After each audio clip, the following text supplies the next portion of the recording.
검찰 비상계엄 특별수사본부가 비상계엄 당시 계엄 사령관을 지낸 박안수 육군참모총장을 불러 조사했습니다. 검찰은 박안수 육군참모총장이 비상계엄 포고령을 발표할 당시의 상황과 계엄군 지휘 상황을 캐물었습니다. 첫 소식 윤태인 기자가 보도합니다. 검찰 비상계엄 특별수사본부가 어제 박안수 육군참모총장을 참고인 신분으로 불러 조사했습니다. 박안수 육군참모총장은 지난 3일 비상계엄 선포 직후 계엄사령관으로 임명된 인물로 정치활동 금지나 언론과 출판 통제, 의료인 복귀 명령 등의 내용이 담긴 포고령 제1호를 직접 발표했습니다. 검찰은 박 참모총장을 상대로 포고령을 발표할 당시 상황과 계엄군이 국회에 투입된 경위를 조사했습니다. 앞서 박안수 육군참모총장은 국회 국방위원회에서 계엄 선포 사실을 대통령 담화보고 알았다거나 계엄군의 국회 출동을 지휘하지 않았다고 주장했습니다. 박 참모총장은 이번에 참고인으로 출석했지만 이미 내란죄 등 혐의로 고발된 만큼 향후 피의자 신분으로 전환할 가능성도 있습니다. 검찰이 직권남용 혐의뿐 아니라 내란죄 적용을 위해 법리 검토에 나선 만큼 당분간 군 핵심 관계자들을 잇따라 소환하며 관련 진술을 확보하는 데 주력할 방침입니다.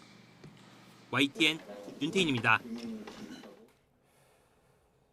검찰 비상계엄 특별수사본부는 김용현 전 국방부 장관을 재소환해 7시간 넘게 조사했습니다. 오늘도 김 전 장관을 다시 불러 조사할 방침인데 군 고위장성 등 관계자 소환도 줄줄이 이어질 예정입니다. 김웅래 기자가 보도합니다. 검찰 특별수사본부가 김용현 전 국방부 장관을 긴급 체포한 지 반나절 만에 다시 불러 조사했습니다. 지난 3일 비상계엄을 선포하기까지 의사결정 과정과 이후 집행 절차에 대해 집중적으로 캐물었습니다. 이와 함께 검찰은 정진팔 합동참모차장과 이상현 육군 특수전사령부 제1공수여단장 등 군 고위장성들을 참고인으로 조사했습니다.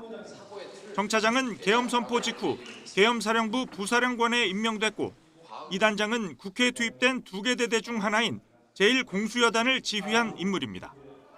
검찰은 사건 당시 핵심 관계자들의 진술을 토대로 정확한 사실관계를 확인하는 것이 우선이라는 입장입니다. 김 전 장관에 대한 압수수색에 나서기 전 신병부터 확보한 이유입니다. 검찰은 김 전 장관의 직권남용 혐의를 토대로 내란죄 등 자녀 수사에 물꼬를 틀 방침인 만큼 의사결정과 집행 과정에 참여한 관계자들을 차례로 불러 조사할 방침입니다. 검찰은 김 전 장관을 체포한 지 48시간이 되는 오는 10일 전까지 사후 구속영장을 청구한다는 방침입니다. YTN 김웅래입니다. 12.3 비상계엄 사태를 수사하는 검찰 특별수사본부가 윤석열 대통령을 피의자로 입건했다고 밝혔습니다. 검찰은 지위의 높고 낮음을 가리지 않고 엄정하게 수사하겠다며 믿고 지켜봐달라고 강조했습니다. 박조은 기자입니다.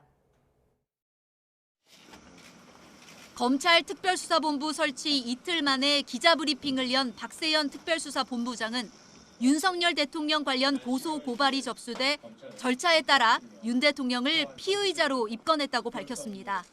또 윤 대통령에 대한 강제 수사 가능성을 묻는 취재진에게 지위의 높고 낮음을 가리지 않고 엄정하게 끝까지 수사하겠다며 믿고 지켜봐 달라고 강조했습니다. 지위 고하를 막론하고 오로지 법과 원칙에 따라 엄정하게 수사를 진행하고 있으므로 국민 여러분께서는 믿고 지켜봐 주시기 바랍니다. 박 본부장은 또 수사 범위와 관련해 내란죄와 직권남용 혐의를 모두 수사할 방침을 분명히 했습니다. 일부에서 검찰이 내란 혐의에 대해 직접 수사권이 없다고 지적하는 가운데 검사가 수사할 수 있는 직권남용 범죄와 직접 관련성이 있는 경우 내란 혐의도 함께 수사할 수 있다는 겁니다. 박 본부장은 이번 비상계엄 사태에서 직권남용과 내란죄가 관련성이 없다고 해석할 수 있는지 기자와 국민께서 쉽게 판단할 수 있을 거라며 자신감을 보였습니다.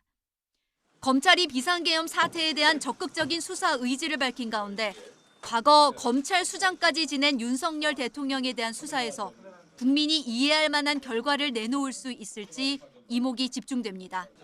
YTN 박조은입니다. 검찰 비상계엄 특별수사본부가 국가수사본부에 합동수사를 제안했지만 경찰이 거절한 것으로 파악됐습니다. 대검찰청은 지난 6일 검찰 특별수사본부를 구성하면서 수사 효율을 위해 군 검찰뿐 아니라 경찰에도 합동수사를 요청한다고 밝혔습니다. 이에 대해 경찰은 내란죄 혐의에 대한 수사 권한이 경찰에만 있다는 등의 이유로 합동수사를 거부한 것으로 확인됐습니다. 비상계엄 사태를 수사하는 경찰이 검찰과의 합동수사 가능성을 일축했습니다. 경찰청 국가수사본부 비상계엄 특별수사단은 입장문을 내고 법령상 뇌란죄는 경찰의 관할인 만큼 경찰이 수사하는 것이 맞다고 판단한다며 현재로서는 합동수사를 고려하고 있지 않다고 밝혔습니다. 이어 지난 6일 검찰로부터 수사 효율성 차원에서 합동수사를 하자는 제안을 받았지만 수사의 신뢰성과 공정성 등을 종합적으로 고려해 거절했다고 설명했습니다. 경찰도 내란과 반란 등의 혐의를 받고 있는 김용현 전 국방부 장관의 집무실과 공관 등에 대한 압수수색을 벌여 김 전 장관의 휴대전화 등을 확보했습니다. 네, 수사팀도 대폭 보강해 150여 명 규모의 특별수사단으로 확대했습니다. 김대근 기자가 보도합니다. 국방부 청사로 경찰 수사관들이 들이닥칩니다. 경찰청 국가수사본부 비상계엄 전담수사팀이 김용현 전 국방부 장관에 대한 강제 수사에 착수한 겁니다. 비상계엄 사태와 관련해 수사기관이 압수수색을 벌인 건 이번이 처음입니다. 경찰은 김 전 장관의 용산 집무실과 한남동 공관, 홍은동 자택 등에서 동시에 압수수색을 벌여 김 전 장관의 휴대전화와 PC, 노트북 등 모두 18점을 압수했다고 밝혔습니다. 검찰도 김 전 장관의 휴대전화를 압수했지만 수사가 시작된 뒤 교체한 것으로 알려진 가운데 경찰이 확보한 전화기가 계엄 당시 사용하던 것인지 주목됩니다. 경찰은 김 전 장관에 대한 통신영장도 발부받아 내역을 확인하고 있습니다. 또 계엄 당시 국회를 통제한 혐의를 받는 조지호 경찰청장 등 3명의 휴대전화와 서울경찰청 무전기록 전체도 확보해 분석에 나섰습니다. 앞서 국가수사본부 안보수사단 인원 120여 명을 전원 투입해 비상계엄 관련 전담수사팀을 꾸린 경찰은 서울경찰청 수사부장과 국수본 중대범죄수사과 수사관 등 30여 명을 추가 투입했습니다. 이로써 경찰은 기존 수사팀을 150명 규모의 비상계엄 특별수사단으로 확대하고 수사에 속도를 내고 있습니다. YTN 김대근입니다. 고위공직자범죄수사처가 12.3 비상계엄 사태와 관련해 검찰과 경찰에 사건 이첩을 요구했습니다. 공수처는 어제 오동훈 공수처장이 중복수사 우려를 해소하기 위해 사건 이첩 요청권을 발동했다고 밝혔습니다. 공수처는 지난 6일 김용현 전 국방부 장관 등에 대한 영장을 청구했지만 법원은 같은 내용의 영장이 중복 청구됐다는 이유 등으로 기각하면서 수사 효율 등을 위해 수사기관 간의 협의를 거쳐 중복되지 않게 조치해달라고 했다고 전했습니다. 공수처법은 공수처 수사와 중복되는 다른 수사기관의 범죄 수사에 대해 처장이 공정성 논란 등에 비춰 공수처에서 수사하는 것이 적절하다고 판단해 이첩을 요청하는 경우 해당 수사기관은 응해야 한다고 규정하고 있습니다. 12.3 비상계엄 관련 사건 수사를 넘기라는 고위공직자범죄수사처 요구에 검찰과 경찰은 검토 중이라는 게 공식 입장이라고 밝혔습니다. 검찰 비상계엄 특별수사본부는 공식 입장을 내진 않았지만 내부적으로 관련 법령을 검토 중인 것으로 파악됐습니다. 경찰 국가수사본부는 공수처의 사건 이첩 요청 문서를 접수했다며 법리 검토 후 결과를 알리겠다고 밝혔습니다. 검찰과 경찰 모두 대외적으로는 공수처의 이첩 요구를 검토한다는 입장이지만 실제로 사건을 넘길 가능성은 크지 않다는 전망입니다. 더불어민주당은 윤석열 대통령의 비상계엄 선포에 적극 동조했다는 의혹을 제기하며 박성재 법무부 장관과 조지호 경찰청장의 탄핵소추안을 오는 12일 처리하겠다고 밝혔습니다. 강유정 원내대변인은 의원총회 뒤 기자들과 만나 한덕수 총리 탄핵안도 논의가 있었지만 결정된 바 없고 박 장관과 조 청장 탄핵안은 10일 본회의에 보고될 것이라며 이같이 말했습니다.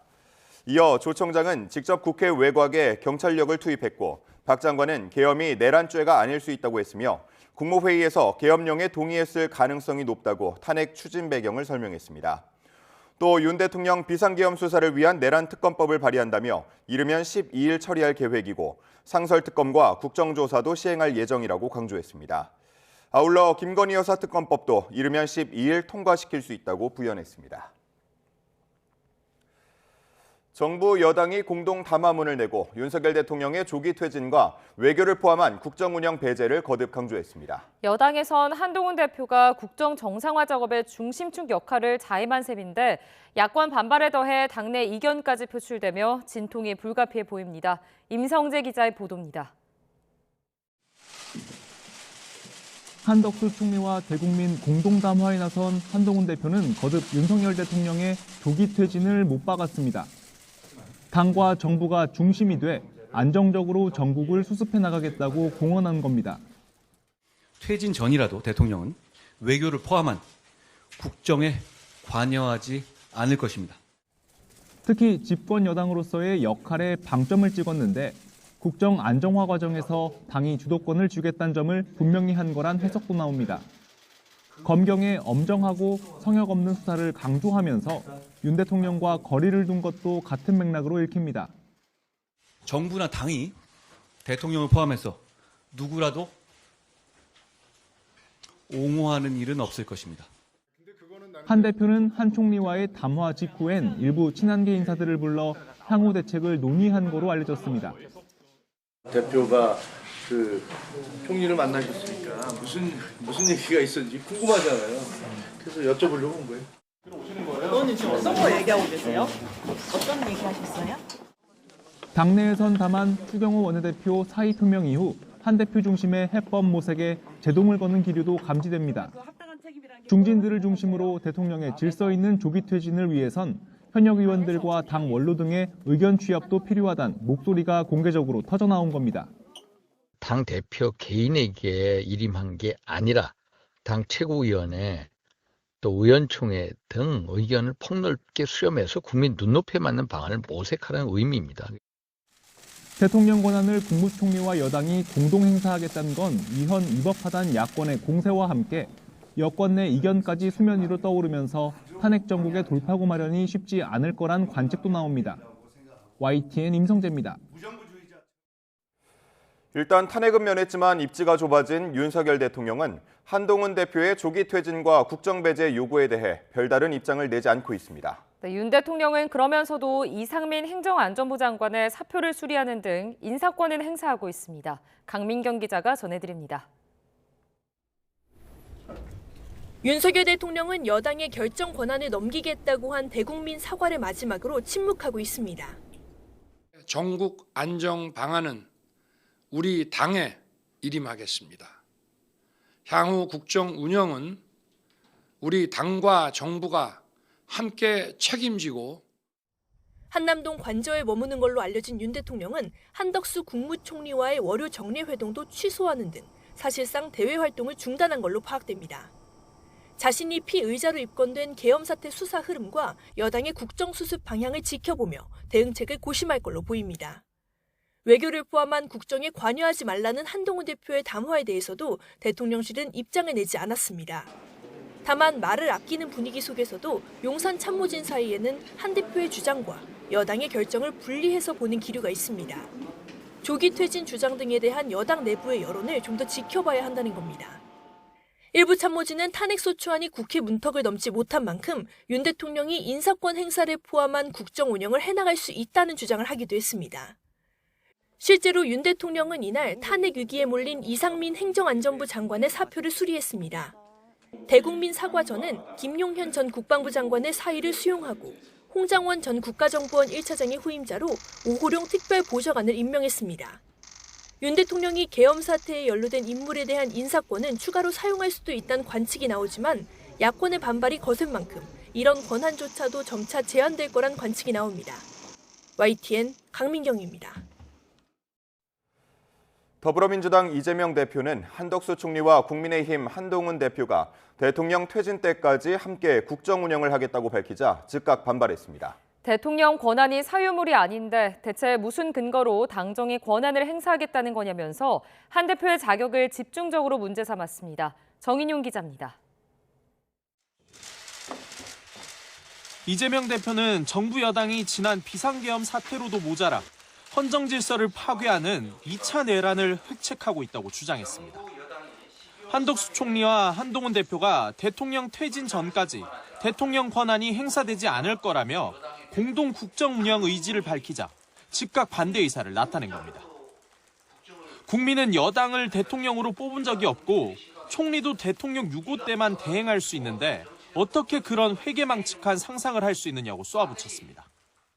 일반 국민들의 시각에서 보면 네가 뭔데 이렇게 말할 수밖에 없지 않습니까? 한동훈이 국민의힘 당 대표인 건 알겠는데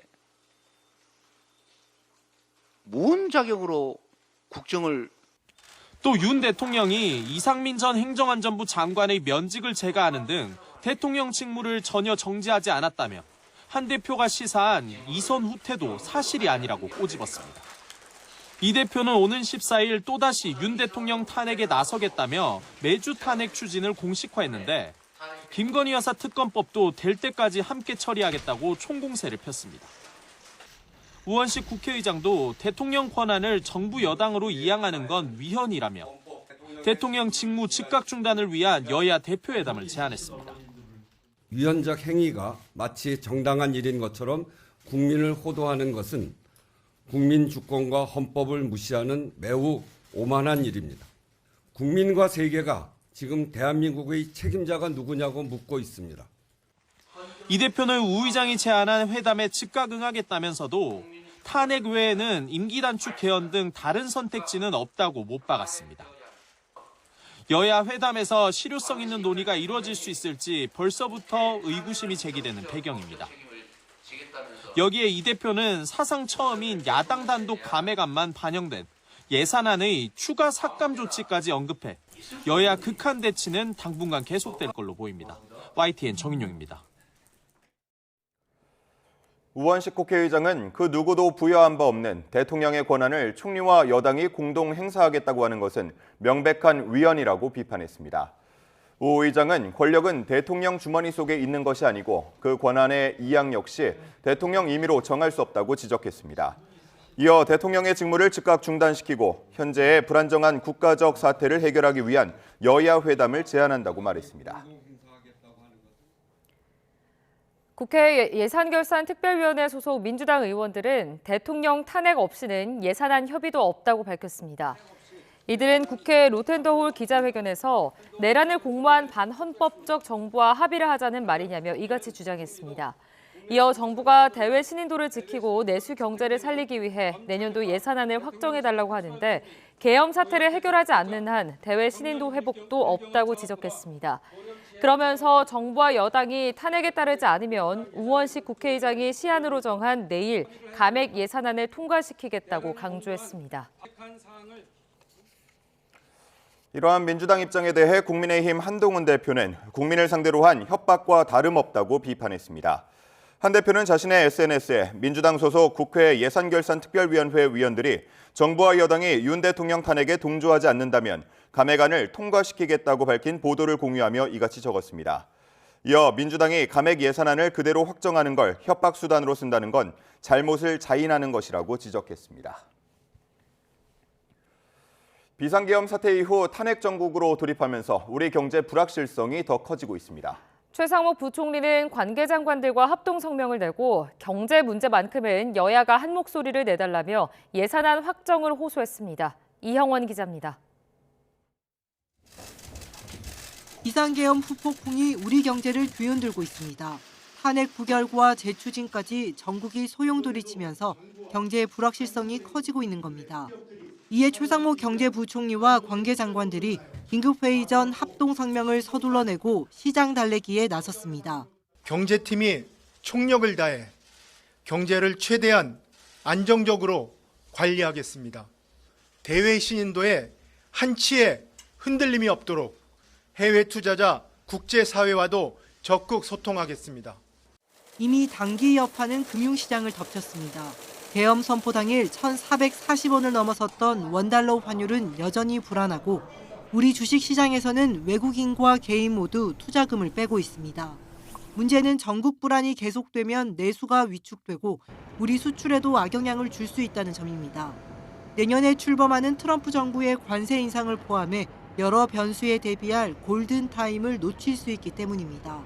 정부가 내년 예산안 등 경제 문제만큼은 여야가 한 목소리를 내달라며 국회에 호소한 이유입니다.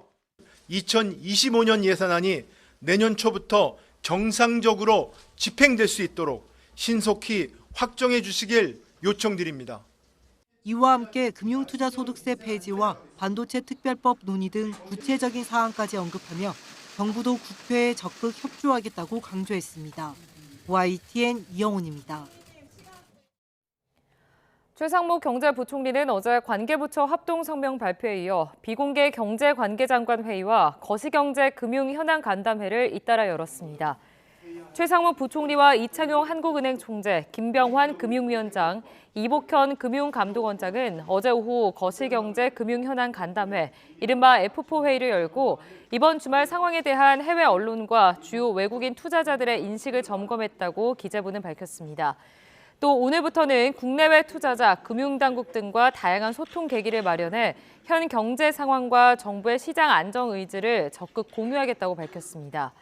정부는 경제관계장관회의와 F4 회의를 중심으로 실물 경기와 금융시장 영향을 지속적으로 모니터링하고 후폭풍을 최소화한다는 방침입니다. 지난 3일 비상계엄 사태 이후 우리 금융업에서 외국인 투자금이 대거 빠져나가고 있습니다. 유가증권 시장에서 외국인의 금융업 매도 규모는 지난 4일 2,551억 원, 5일 2,786억 원, 6일에는 1,759억 원으로 사흘 동안 7,096억 원에 달했습니다. 특히 올해 들어 금융업 순매도가 이틀 연속 2,000억 원을 넘어선 건 이번이 처음입니다. 윤석열 정부가 추진해온 주주환원 정책 후퇴 우려에 금융업이 전국 불안 영향을 더 많이 받은 것으로 분석됩니다. 계엄 사태 후폭풍에 저축은행과 상호금융권 등 제2금융권도 비상 대응 체계를 가동하고 있습니다. 저축은행 중앙회는 혹시 모를 상황에 대비해 수신 잔액이나 예금 입출금 등을 실시간으로 점검하고 있다고 밝혔습니다. 새마을금고 중앙회와 신협중앙회 역시 대규모 인출 조짐과 같은 이상 징후는 없지만 대비는 하고 있다고 설명했습니다.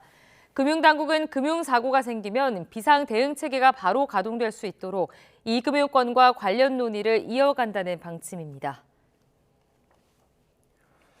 가계대출 조이기가 계속되는 가운데 탄핵 정국으로 경제 불확실성까지 커지면서 주택시장도 얼어붙고 있습니다. 주택산업연구원은 12월 전국 아파트 입주 전망 지수가 88.6으로 한 달 전보다 5.2포인트 내렸다고 밝혔습니다. 입주 전망 지수는 아파트를 분양받은 사람이 정상적으로 잔금을 내고 입주할 수 있을지 예상하는 지표로 100보다 낮으면 부정적인 전망이 많다는 의미입니다. 수도권 입주 전망은 90.6으로 10월부터 석 달 연속 하락했습니다. 미국 국방부는 윤석열 대통령 탄핵안 표결 무산 등에 따른 한국의 정치적 혼란 상황에도 한미 양국의 대북 연합 태세는 여전히 강력하다고 거듭 밝혔습니다. 미 국방부 고위 당국자는 일본을 방문하는 오스틴 국방부 장관의 전용기 안에서 브리핑을 열고 한미 동맹은 철통 같고 한반도 평화와 안보를 위해 최선을 다하고 있으며 양국 국민은 어깨를 나란히 하고 있다고 말했습니다. 현 한국의 상황과 관련해서는 앞으로 몇 주간 추가 조치에 대한 논의가 진행될 것이라며 미국 정부는 한국의 민주적 제도와 절차가 헌법에 따라 완전하고 적절하게 작동할 수 있도록 계속 촉구할 것이라고 밝혔습니다. 계엄 사태에 이어 윤석열 대통령에 대한 국회의 탄핵안 표결 무산으로 전국 불안이 계속되는 가운데 정치적 불확실성이 증시의 발목을 잡고 환율이 출렁일 수 있다는 전망이 나왔습니다. 현지 시간 7일 블룸버그 통신에 따르면 IG 아시아의 옙준룽 전략가는 한국의 정치적 불확실성이 지속할 것으로 보인다면서 계속되는 불확실성이 이번 주에도 국내 증시에 걸림돌이 될 수 있다고 예상했습니다. 뱅크 오브 아메리카 증권의 아다시 신하는 탄핵안 표결 이후 원화가 크게 출렁일 가능성이 있다면서도 정치적 이유 때문이 아니라 전반적으로 원화에 대한 우리의 견해는 약세라고 말했습니다. 일본 언론들은 윤 대통령에 대한 국회의 탄핵안 표결 무산을 일제히 주요 뉴스로 다루면서 이후 파장을 주시하고 있습니다. 일본 정부 내에서는 한국 전국 불안정으로 인한 한일 외교의 불확실성을 우려하는 분위기가 커지고 있습니다. 도쿄에서 김세우 특파원의 보도입니다. 일본 주요 언론들은 윤 대통령의 국회 탄핵 소추안 표결 무산을 실시간 주요 뉴스로 전달했습니다. 요미우리는 사설에서 윤 대통령이 비상계엄 선포와 이후 1년의 대응은 한국 국민의 불신을 확산시켰다고 지적했습니다. 이어 주말 윤 대통령의 탄핵 소추안 표결은 이루어지지 않았지만 사퇴 수습까지 갈 길은 멀고 예측할 수 없다고 강조했습니다. 니혼 게이자 역시 한국 정치의 혼란이 계속될 전망이라며 한미일 등 국제 협력에 미칠 여파에 우려를 나타냈습니다. 아사히 신문은 일면 기사에서 한동훈 대표가 윤 대통령의 질서 있는 퇴진을 추진하고 윤 대통령이 업무에서 사실상 배제될 것이라는 발언을 소개하면서도 실행될 수 있을지에 의구심을 나타냈습니다. 일본 정부는 직접적인 언급을 삼가면서도 한미일 관계에 미칠 영향에 촉각을 곤두세우고 있습니다. 日韓関係全体の取り組みについては、情勢を注視しつつ適切に判断をしてまいります。 하지만 일본 정부 내에서는 한국 정국에 대한 불안감이 확산하고 있습니다. 아사히 신문은 일본 정부 관계자들의 흔들리는 모습이 역력하다며 일본 내 분위기를 전했습니다. 또 한국은 국내 정치 상황으로 외교에 힘을 쏟을 여유가 없다며 일본과의 관계도 어떻게 해나갈지도 불투명하다고 전망했습니다. 요미우리 신문은 방위성 간부의 발언을 인용하며 중국, 러시아, 북한이 한국의 혼란에 편승해 더욱 도발에 나설 수 있다고 보도했습니다. 그러면서 한국 내 정권 교체로 야당이 집권하면 한국이 중국, 북한에 더 가까워질 것이라는 일본 정부 내 우려도 전했습니다. 도쿄에서 YTN 김세호입니다. 윤석열 대통령 탄핵 소추안이 투표 불성립으로 폐기된 가운데 중국 관영 매체가 야당의 탄핵안에 반중 친일 내용이 포함된 점에 주목했습니다. 중국 신화통신 자매지 참고 소식은 탄핵 소추안이 군대를 동원해 비상겸을 선포한 윤 대통령에게 법적, 도덕적 책임을 묻는 가운데 결론 부분에서 윤 대통령의 외교 분야 부자기를 언급했다고 짚었습니다. 야당이 지난 4일 공개한 소추안은 윤 대통령이 지정학적 균형을 무시하고 북한과 중국, 러시아를 적대시하고 또 일본 중심의 기이한 외교 정책을 고집했다고 지적했습니다.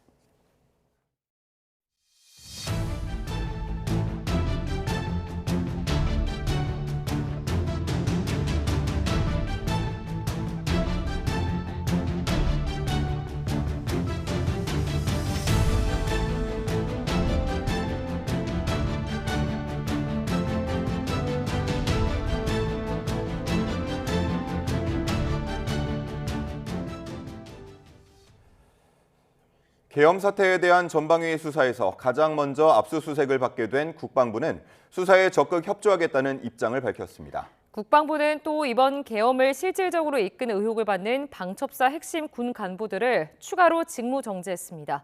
박희재 기자가 전해드립니다.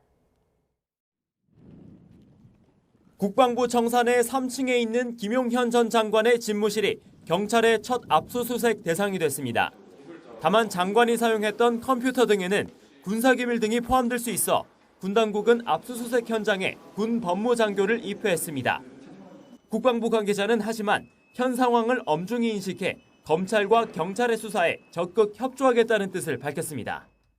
앞서 국방부는 지난 6일 이 같은 조사 등에 대비해 장관 직무대행 명의로 비상계엄 관련 원본 자료를 보관하고 이를 폐기하거나 은폐, 조작하는 행위는 일체 금지하겠다고 밝히기도 했습니다. 국방부는 이와 함께 비상계엄을 핵심 위치에서 이끈 것으로 알려진 국군 방첩사령부 장성급 장교 2명을 추가로 직무 정지했습니다.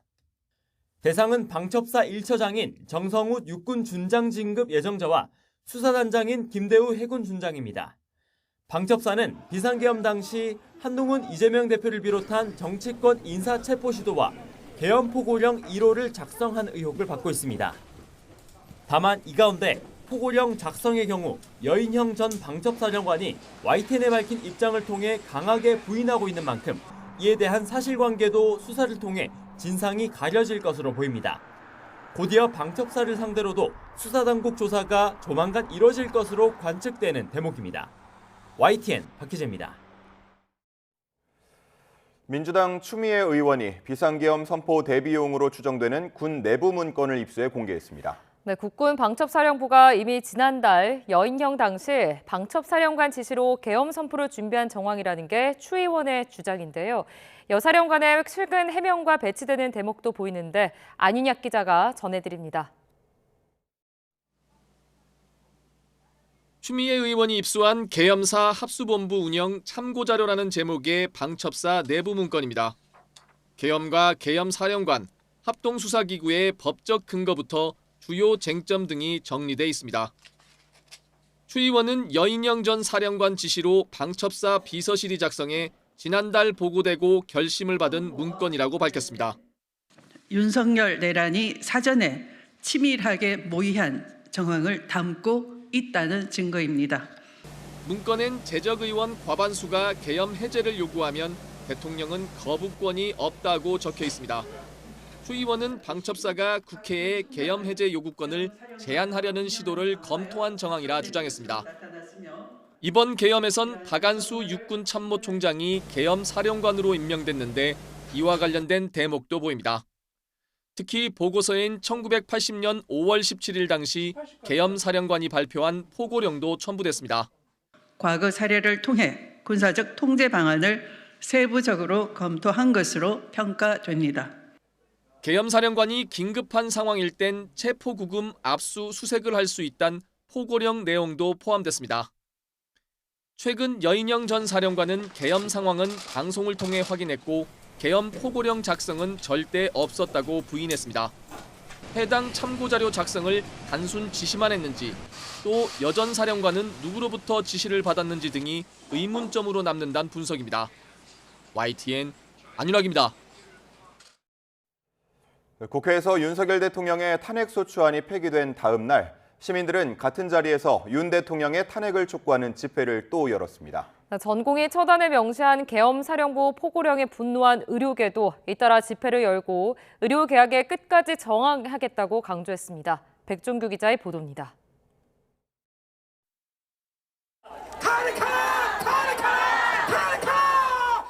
윤석열 대통령 탄핵소추안 개표가 무산되고 이튿날 시민들은 다시 국회 거리로 나왔습니다. 시민들은 한 손에는 아이돌 응원봉을 들고 또 작은 피켓을 들고 윤석열 대통령의 탄핵과 강제 수사 등을 촉구했습니다. 이들은 윤 대통령의 이선 후퇴는 눈속임이라며 탄핵은 헌정 중단이 아닌 헌정 질서의 회복이라고 강조했습니다. 10%대 지지율로 곤두박질 치고 있는 윤석열 체제를 더 이상 유지하기 어려우니까 한동훈을 내세워서 새로운 체제를 만들려고 했던 것 아닌가 이렇게 의심이 됩니다. 시민사회단체들은 또 매일 촛불 집회를 열겠다고 예고했습니다.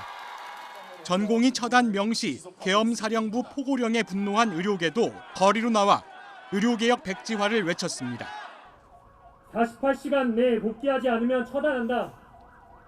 포고령에 새겨진 이 한마디는 국가 권력을 무기로 우리의 삶을 철저히 파괴하겠다는 선언입니다.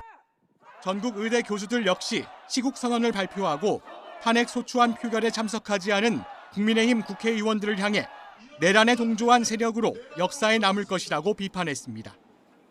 YTN 백종규입니다. 사건 사고 한 줄 뉴스입니다. 어제 오전 9시 반쯤 경기 군포시 삼포동에 있는 골프 연습장에서 50대 남성 작업자가 40m가량 아래로 추락해 숨졌습니다. 어제 낮 1시 반쯤 강원도 횡성군 공급면에 있는 회진 저수지에 승용차 한 대가 빠졌습니다. 소방이 저체온증을 호소하는 70대 남성 운전자를 구조해 병원으로 이송했습니다. 지난달 현대자동차 울산 공장에서 차량 성능 실험을 하다 숨진 연구원 3명의 사인이 일산화탄소 중독으로 확인됐습니다. 어제 오후 3시 반쯤 경북 포항시 구룡포 근처 해상에서 레저보트가 어선과 부딪힌 뒤 전복됐습니다. 남성 2명이 구조됐는데 생명에는 지장이 없는 것으로 조사됐습니다. 암 치료를 위해 필요하다는 이유를 대며 모르는 20대 여성을 따라가 스타킹을 벗어달라고 요구한 30대가 징역형의 집행유예를 선고받았습니다. 그제 오후 1시 50분쯤 충남 아산시 은봉면에 있는 온천시설에서 배관 작업을 하던 40대 남성 등 2명이 쓰러졌습니다. 생명엔 지장이 없는 것으로 파악됐습니다. KBS 현직 이사들이 제기한 신임 이사진 임명처분 효력 집행정지 신문을 앞두고 방송통신위원회가 재판부를 변경해달라고 낸 기피 신청이 고등법원에서도 받아들여지지 않았습니다. 지금까지 한 줄 뉴스였습니다.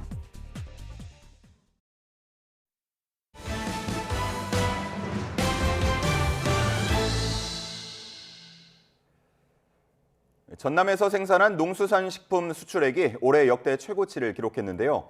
품질을 인정받아 중국 농식품 박람회에도 참여해 한국의 맛을 선보였습니다. 네, 수출 계약도 잇따르면서 중국 시장에서 KC푸드 경쟁력을 높일 수 있을지 주목됩니다. 오선열 기자입니다.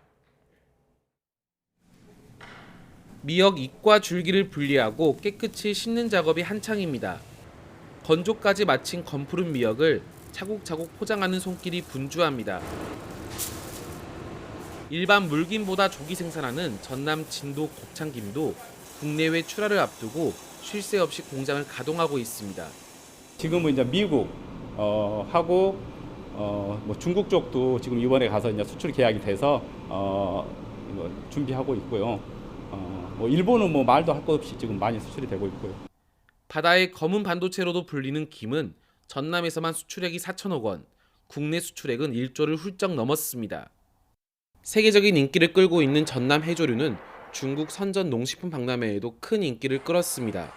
먹어본 사람들은 무조건 구매를 할 정도로 호응이나 반응은 아주 좋습니다. 수출량을 좀 늘리기 위해서 조미김 위주로 해서 가지고 왔습니다.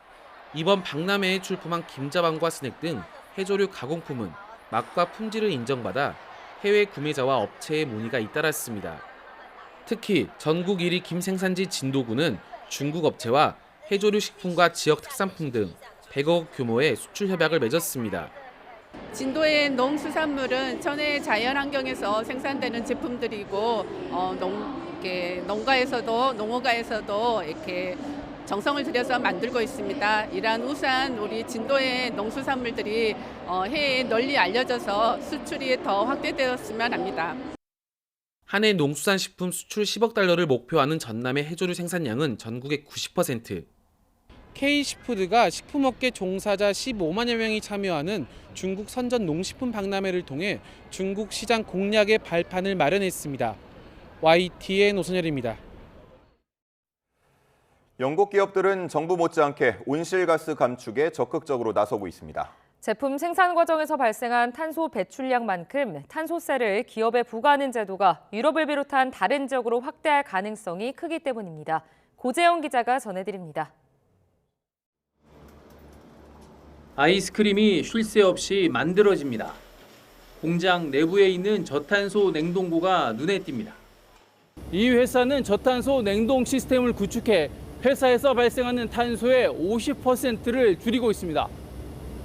바이오매스 원료인 나무칩을 활용한 흡수식 보일러를 냉동고와 난방에 사용해 석유를 사용할 때보다 탄소 배출을 줄이고 있습니다. 2005년부터 도입한 풍력발전기 넉 대와 태양광으로는 공장과 목장에서 필요한 전기의 70%를 충당합니다. 우크라이나 전쟁으로 전력과 가스 요금이 비쌀 때 재생에너지 선투자 효과를 톡톡히 봤습니다.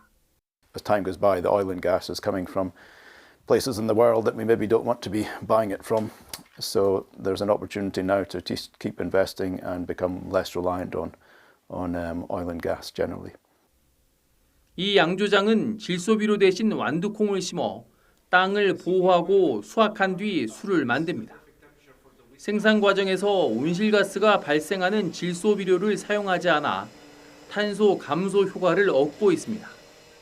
And that came out of an ethos of sustainability because it's pea-based. So peas carbon capture. So that's why each bottle there is minus 1.53 kg CO2 per bottle. 위스키 증류에 필요한 석유는 풍력 발전을 이용해 만든 그린 수소로 대체해 탄소를 줄일 계획입니다.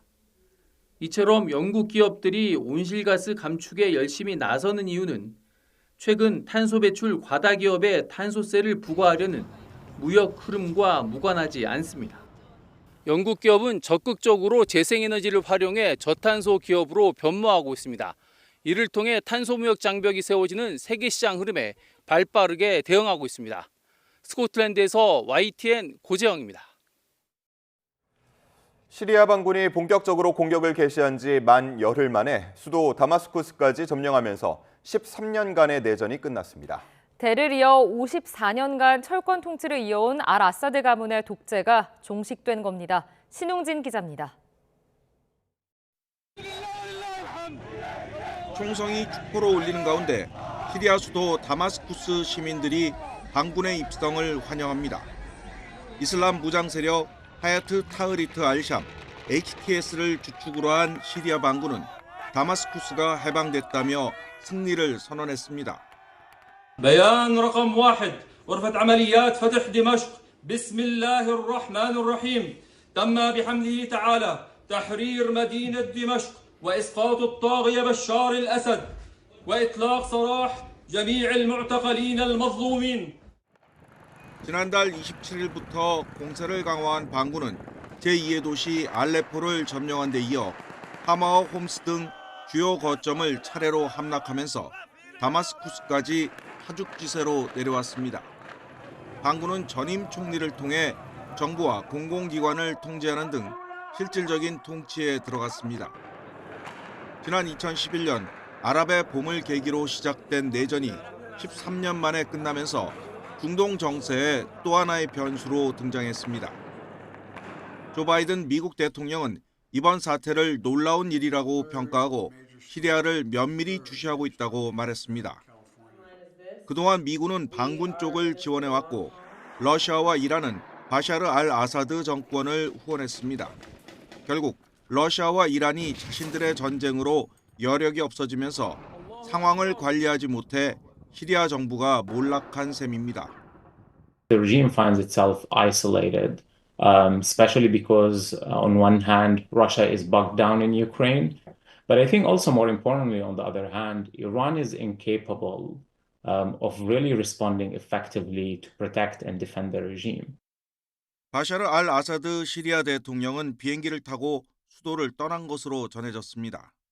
1970년 아버지 하페즈가 쿠데타로 권력을 잡은 뒤 아들 바샤르가 이어받아 시리아를 54년째 통치해온 알 아사드 가문은 국제사회에서 최악의 독재자 집안으로 꼽혀왔습니다. YTN 신웅진입니다. 시리아 반군이 수도 다마스쿠스를 점령하기 직전 다마스쿠스를 떠난 알 아사드 대통령이 러시아 모스크바로 피신한 것으로 드러났습니다. 크렘린궁 소식통은 스푸트니크 통신에 아사드와 그의 가족이 모스크바에 도착했으며 러시아는 인도주의적 고려에 따라 망명을 허가했다고 밝혔습니다.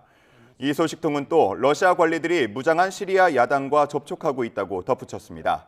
알 아사드 대통령은 시리아 내전 과정에서 화학무기까지 동원해 민간인을 무차별적으로 학살한 혐의로 최악의 전쟁 범죄자라는 비판을 받아왔습니다. 도널드 트럼프 미국 대통령 당선인이 북미와 유럽의 안보 동맹체인 북대서양조약기구 나토 탈퇴를 고려할 것이라고 밝혔습니다. 트럼프 당선인이 현지 시각 8일 방송된 MBC와의 인터뷰에서 그들은 그들의 청구서를 지불해야 한다고 밝혀 나토 동맹국이 국방비를 부담하지 않는다면 탈퇴를 고려하겠다는 입장을 드러냈습니다. 또 제롬 파월 미 연방준비제도 의장에 대해선 물러나도록 요구할 계획이 없다며 임기를 보장하겠다는 뜻을 밝혔습니다. 대선 기간 기준금리 등 미국 통화정책을 결정하는 연준에 강하게 불만을 드러내온 트럼프 당선인의 이런 발언으로 연준의 독립성이 흔들릴 수 있다는 우려가 어느 정도 해소될 전망입니다. 트럼프 당선인은 이와 함께 조 바이든 현 대통령에 대한 수사도 지시하지 않을 것이라고 밝혔습니다. 멕시코에서 미국 국경을 건너다 리오그란데 강에서 익사한 이민자의 수가 공식 집계보다 최대 수백 명 많다는 분석이 나왔습니다. 워싱턴 포스트가 멕시코 언론과 함께 양국 관청 50여 곳에서 확인한 결과 지난 2017년부터 7년 동안 텍사스에서만 858건의 이민자 익사 사고가 발생한 것으로 확인돼 공식 집계 587건과 큰 차이가 났습니다. 미국 세관 국경보호국은 연방법에 따라 매년 미국 입국을 시도하다 사망하는 사람의 수를 기록해야 한다면서도 관련 데이터의 불완전성을 인정해야 한다고 신문은 전했습니다. 올해 현대차 그룹이 판매한 자동차 4대 가운데 한 대는 미국에서 팔린 것으로 나타났습니다. 현대차 기아는 올해 들어 11월까지 해외 시장에서 665만 6천여 대를 팔았다고 밝혔습니다. 이 가운데 23%가량인 154만 8천여 대를 미국에서 판 것으로 나타났습니다. 현대차 그룹의 미국 판매 비중이 23%를 넘은 것은 지난 1988년 이후 36년 만입니다. 휴일인 어제는 올겨울 들어 가장 추웠는데요. 한 주의 시작인 오늘도 어제만큼 기온이 내려가 있습니다. 현재 서울 기온은 영하 3.2도, 찬바람의 체감 온도는 영하 5.8도까지 떨어져 있고요. 파주도 영하 10도 안팎의 추위가 이어지고 있습니다. 출근길 따뜻한 옷차림 하셔야겠습니다. 추위 속 경기 남부와 충청은 눈이 쌓여 있는 곳이 있어 빙판길 사고를 조심하셔야겠습니다. 오늘 전국이 대체로 맑겠지만 충남 서해안에는 오후 한때 빗방울이 떨어지는 곳이 있겠습니다.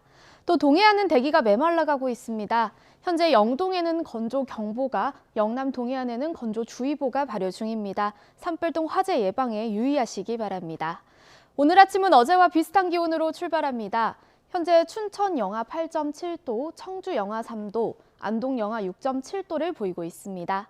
한낮에는 예년 수준을 회복하겠는데요. 오늘 낮 기온은 서울 6도, 광주와 대구 8도가 예상됩니다.